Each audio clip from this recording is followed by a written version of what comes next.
látinú ìwé ìròyìn látinú ìwé ìròyìn látinú ìwé ìròyìn ló ń dé sí ojú ìwòran yín látinú ìwé ìròyìn. akínyìnpé kú dédé àsìkò yìí níbikíbi tẹ̀ tí láǹfààní àti máa wo ìkànnì lálùbáríkà tó wà lórí ayélujára tí a pè ní Ọ̀sọ́lọ́ TV. Kásùmù Ìṣọ̀lá lórúkọ tèmi bí ẹ ṣe mọ̀ mí bí ẹni mọ̀ wó ẹ káàbọ̀ sí orí kókó ní ìwé ìròyìn eléyìí tó jáde lénìí ọjọ́ karùn-ún oṣù ìkejì ọdún 2025. Àwọn ìwé ìròyìn tí ó yọjú láàárọ̀ yìí wọ́n pàkọjù bẹ́ẹ̀ ni wọ́n ń ṣe wá ní kàmíkàmí láti inú ìwé ìròyìn ti àárọ̀ òní. Ìwé ìròyìn Opinion Period lákòókò mú gbọ́ láti ọwọ́ Ọmọ Ọlátúnjí eléyìí tí ó kọ ní gàdàgbàgàdàgbà wípé ọmọlẹ́gbìmọ̀ aṣòfin tí wọ́n yàn lẹ́kùn ìdìbò kọkànlélógún yẹn arábìnrin Albertine Fagbohun tí í ṣe aya Fagbohun president Sefu jẹ́ òun náà ni wọ́n ti lọ gba àwọn èròjà eléyìí tí wọ́n lò nílé ìgbìmọ̀ aṣòfin nígbà tí wọ́n bá wọlé ní ọjọ́ ọ̀sẹ̀ tí ń bọ̀ lójú ọ̀nà yìí nínú àlàyé ọ̀rọ̀ tí ìwé ìròyìn náà fi ṣe lálàyé sí etí ìgbọ́ wa wípé arábìnrin ọ̀hún ti wà ní sẹpẹ́ láti ṣe tí ó tọ́ àti tí ó yẹ. Ilé ìwé kan tó ní kàntíìnì yẹn ibi táwọn ọmọ ti ń jẹun ní ìlú Kalavi ni ó ti di tí wọ́n mú àwọn èèyàn méjì báyìí o wọ́n mú ẹnìkan eléyìí tí wọ́n fura sí wípé ó wà nínú àwọn tí ó lọ kó oúnjẹ táwọn ọmọ ń jẹ ní agbègbè Abome Kalavi. Bákan náà olùkọ́ kan wà níbẹ̀ tí wọ́n fura sí wọ́n ti dáwọ́ tẹ òun náà pẹ̀lú pé kí ó wá ṣe àlàyé. Àwọn tí wọ́n jẹ́ ààrẹ ilé ìgbìmọ̀ aṣòfin orílẹ̀-èdè wa Benin lẹ́yìn tí mẹ́tàlá yẹ̀wọ̀n gbèjì tí ó gba àmì ẹ̀yẹ láti ọwọ́ arákùnrin Louis Vlavonu tó fìtàn rere lélẹ̀ fáwọn tí wọ́n ti ṣe ipò náà tẹ́lẹ̀ rí kó tó kan òun. Wọ́n ní arákùnrin Amosu àti olóyè Ìjì Kọ́láwọlé pẹ̀lú Martinez Kufinago táfi lórí àwọn èèyàn yìí ni wọ́n gba àmì ẹ̀yẹ tiwọn náà lónìí ní ilé ìgbìmọ̀ aṣojúṣòfin orílẹ̀-èdè wa Benin tí a wà nínú ẹ̀ yìí. Ẹ jẹ́ kí a kúrò níbẹ̀ kí a ṣe lálàyé fún yín nínú ìwé ìròyìn míì tí ó tún wà ní ẹ̀ka ọwọ́ wa ká lọ sínú ìwé ìròyìn Palmares tó jáde láàárọ̀ ìsọ pé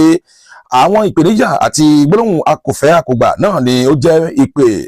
mẹ́rin ọ̀tọ̀ọ̀tọ̀ èyí tí wọ́n kọ ìwé ṣọwọ́ sí ilé ẹjọ́ tó ga jùlọ tàpé ní Court Constitutionnel láti wá ṣe àlàyé nípa àwọn nǹkan wọ̀nyí. Wọ́n ní ìgbìmọ̀ Court Constitutionnel ti jókòó lé ní ìgbìmọ̀ àgbà tó ń mójútó ilé ẹjọ́ tó ga jùlọ tó sì sọ èsì ìdìbò ni ó ti sọ pé òun ó gbé àwọn yẹ̀wò lónìí tó bá bá òfin mu tí ó bá bá òfin mu a máa gbọ́ lọ́jọ́ iwájú.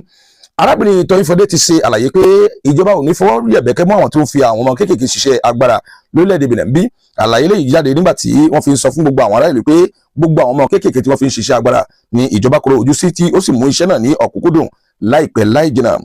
Àjọ tó mójútó ìgbóhùnsáfẹ́fẹ́ ta pè ní àjọ HAC ti sọ di mímọ̀ pé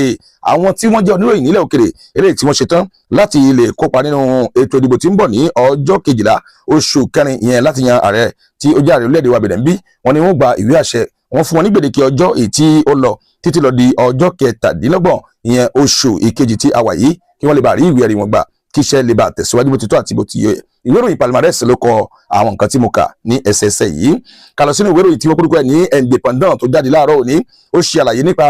èròǹgbà ìjọba ààrẹ Patrice Talon fún ọdún 2060 táwọn olóyìnbó ń pè ní 2060 nínú eléyìí tí wọ́n ti ṣe àfihàn ẹ̀. Wọ́n ní eléyìí jẹ́ nǹkan èyí tí ó jẹ́ àlàyé tí ààrẹ Patrice Talon ńlá kórílẹ̀-èdè wa Benin kó lè bá túbọ̀ tẹ̀síwájú bó ti tọ́ àti bí ó ti yẹ. Arákùnrin Biete Koovi nínú ìwé ìròyìn Independent láàárọ̀ ni wọ́n ti sọ pé wọ́n ti já ìwé lọ́gbélé fún arákùnrin ọ̀hún látàrí àwọn ìwà kan eléyìí tí ó wù tí kò bá òfin ẹgbẹ́ ẹlẹ́sìn tí a pè ní ẹgbẹ́ BR mu ní orílẹ̀-èdè tí a wà nínú ẹ̀ yìí. Àwọn onítàsí tí a pè ní Zema tí ó wà ní ìlú Kútọ́nù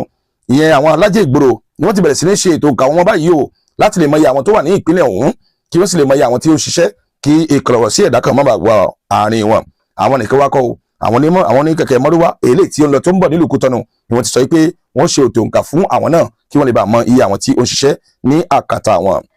Ọ̀nà kan ṣòro ìwé Matẹ́líbù ló kọ láàárọ̀ òní Matẹ́líbù kọ wípé ọ̀nà kan ṣo tó kù náà rèé o fún